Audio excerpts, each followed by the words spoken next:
Hello everyone, how are you doing today? I thought I would try and do a VR. I saw one the other day that I was really interested in, and I thought, it'd be a great video to make. So I like this VR because, again, I have a small deck collection. I don't really want a large one. So I like seeing how other people practice. And this VR really caters to that mindset. This is created by At Mermaid's Dream Tarot, and it is the hashtag ThoughtfulTarot. And I came across it when Jay from Iridescent Tarot did a BR of her own. So our first question that we have, and I'm just going to kind of flip through decks while I'm doing this. And we're going to start with, let's start with the Witch Sister Tarot, since we're still in that darker time right now. And I'm losing all my cards here. So,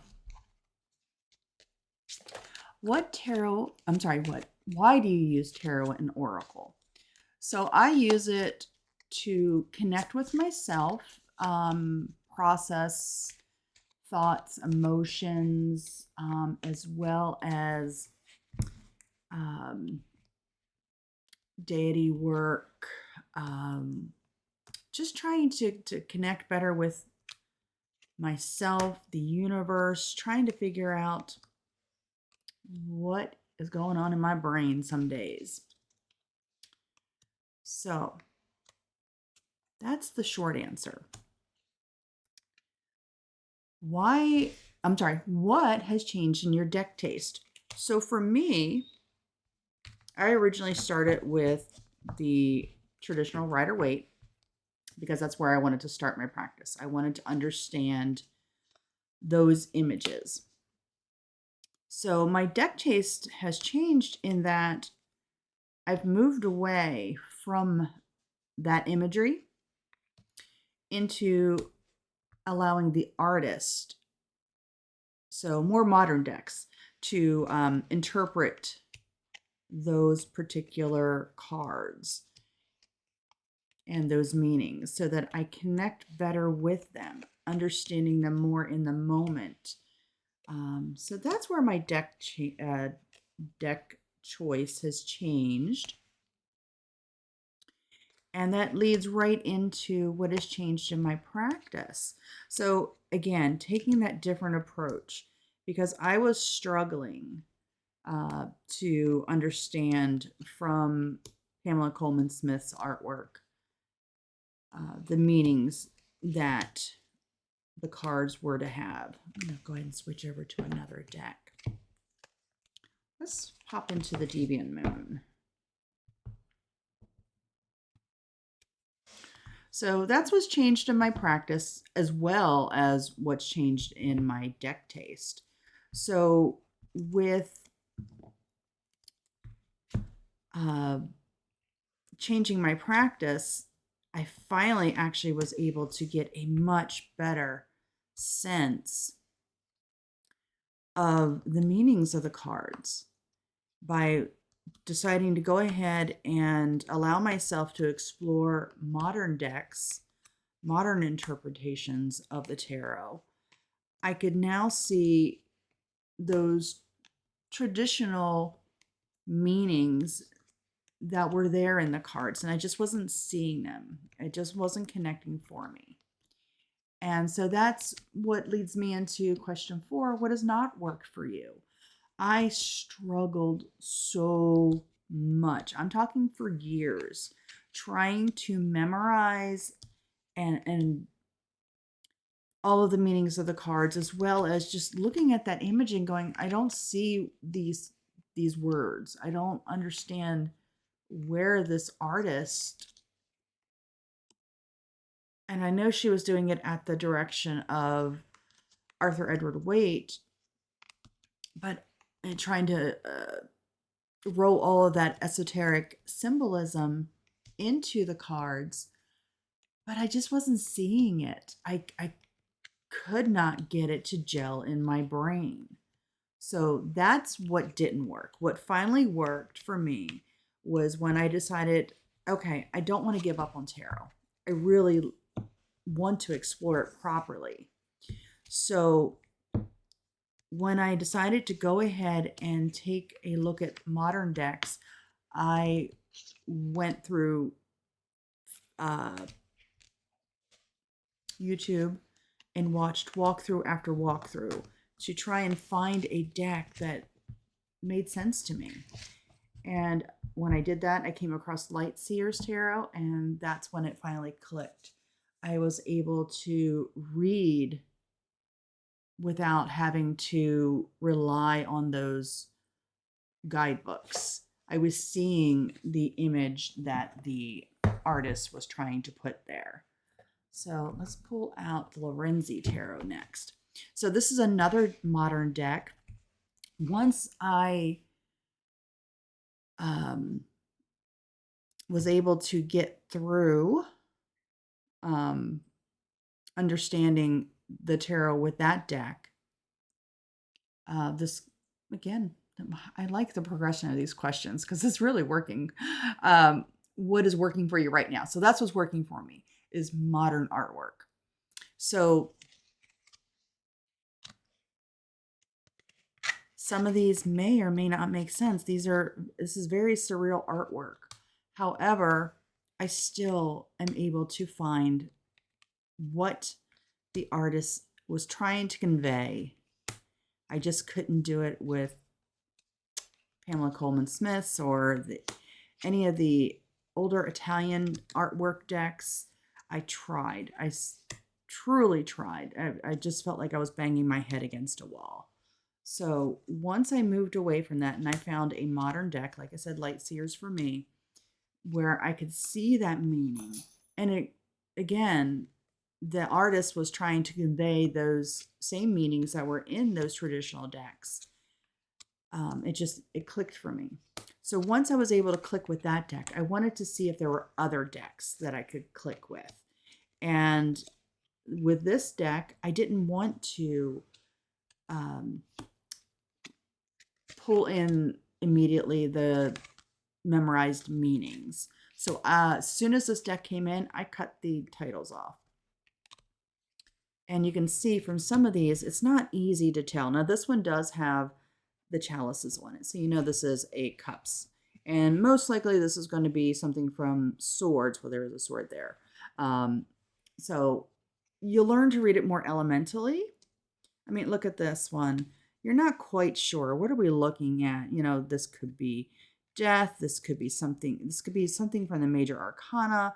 There's a lot of interpretation left open here. And, you know, it really let my mind expand and explore those meanings in a way that just made more sense to me. So what practice am I excited to delve into? So more of this, more of understanding the deck itself through the artist's eyes. And even with that being said, exploring more modern decks, and I'm going to be still very mindful of any decks I pull into my collection. But for now, I want to really explore all of the decks that I do have already and really understand them. So let's take a look at what else I'm kind of excited to do.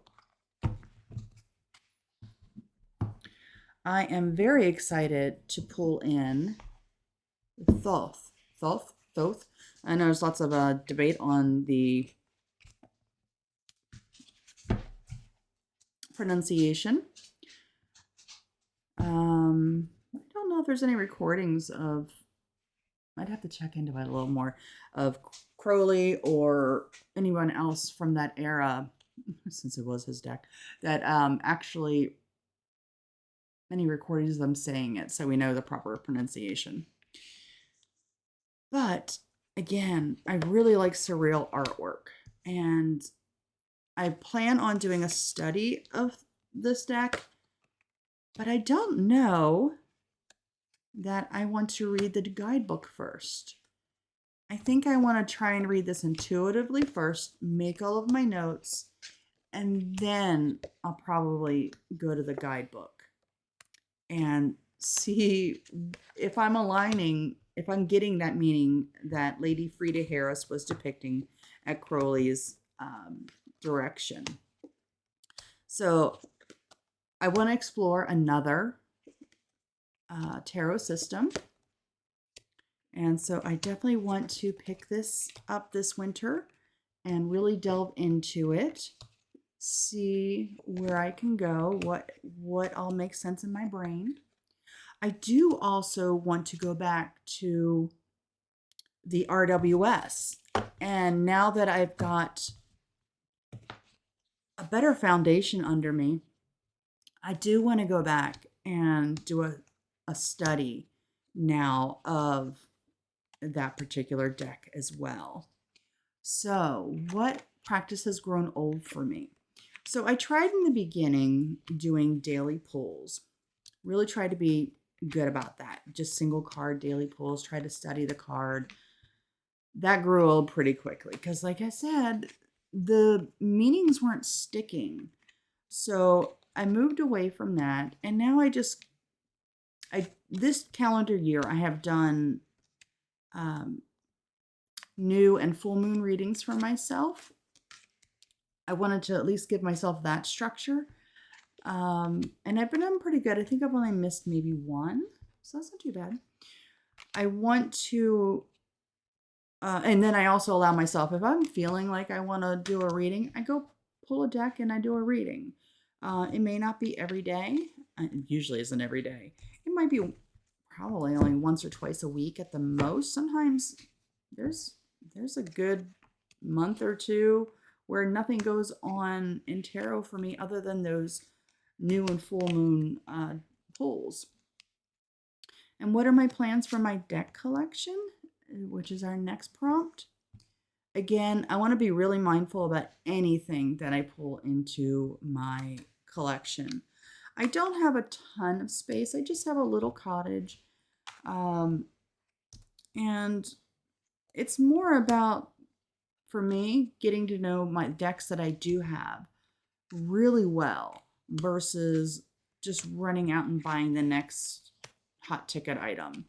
I mean, I could do that. I mean, I'm definitely guilty of FOMO, but I'd rather not do that.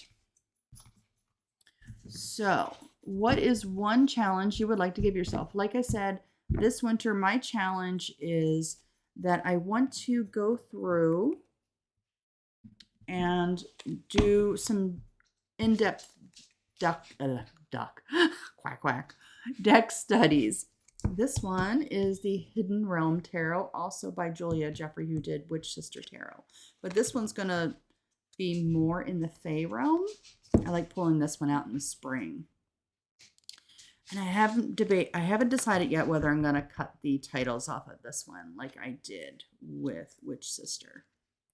So yes, the one challenge I want to give myself is I really want to get to know all of my decks much better. Even my traditional RWS decks. And I do have, I think I have a copy of the Ancient Italian Tarot. So looking more at those much more traditional images. So I want to do some deck studies properly. I tend to start them and then just drop off after a couple of weeks. So I really want to do a couple of full deck studies this winter. And let's see, number 10. What is one challenge? I'm sorry, what is a deck trend that you cannot get behind? And I've seen this from both Jay and Mermaid's Dream Tarot. I wholeheartedly agree. AI. I'm sorry. There is. Why do we want to replace humans? have we not read what could happen? There is a time and place for AI, and art is not one of them. It's no. I want a deck, and I understand some of these are digitally drawn. We're using some digital media. However, an artist's hand is still moving that stylus. No, I do not want AI in my decks. And as far as I'm aware, I don't believe I have any in my collection. Yeah, like I said, I have a very small collection. So most of my decks, no, all of my decks were printed, I believe, before AI became a thing in the art world. So no, I do not want that in my, I want that connection to the deck, to the artwork. I don't want some computer generating it. It is not the proper place for it. Which types of decks would you like to see more of? Now that's a tough one for me. I'm not, I don't really know. I just want to see good artwork. Artwork that actually conveys the meaning, that makes it where I don't have to struggle. I mean, sometimes, you're kind of lost in the image. This one's the 7 of Cups, so I might struggle with this one if I cut the keywords off. I might not be able to tell that, other than counting these little, are they I don't know if they're stars, if they're cobwebs. I could see that this is 7 of something, but with it being up in the air, I might think this is the 7 of Swords, not the 7 of Cups. So while I appreciate this artwork overall, I might struggle with this one. So I need it to be just a little more obvious, I guess. I mean, I do like surreal artwork, so I love just sitting there and staring and seeing what emotion bubbles up. So I kind of get that too, but yeah, I don't know. I don't know if I have a particular deck that I really want to see more of. Okay, I took care of that alarm. Like I said, a timer. I set a timer because I didn't want to be too long with this.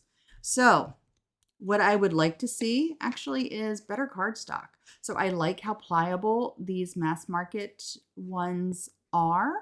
My only complaint on both Witch Sister and Hidden Realm, Tarot of the Hidden Realm, is I don't like this glossiness. Get rid of this glossiness. It's plasticky, yucky. I don't like it. I like a matte cardstock like this one on Deviant Moon. So, I mean, it just feels a little different in the hand. It does not, it's a tactile experience. So I don't want plastic. I have decks that I don't pull out at all because they're plasticky and I don't like it. So yeah, that would be what I want to see in decks. So thanks to Mermaid's Dream Tarot for coming up with this series of prompts, and Jay at Iridescent Tarot for doing a VR so that I happened to see it in my feed, and now I've been able to create a VR. So please create a VR yourself. I'd love to hear your thoughts. Thanks for joining me. Have a great day.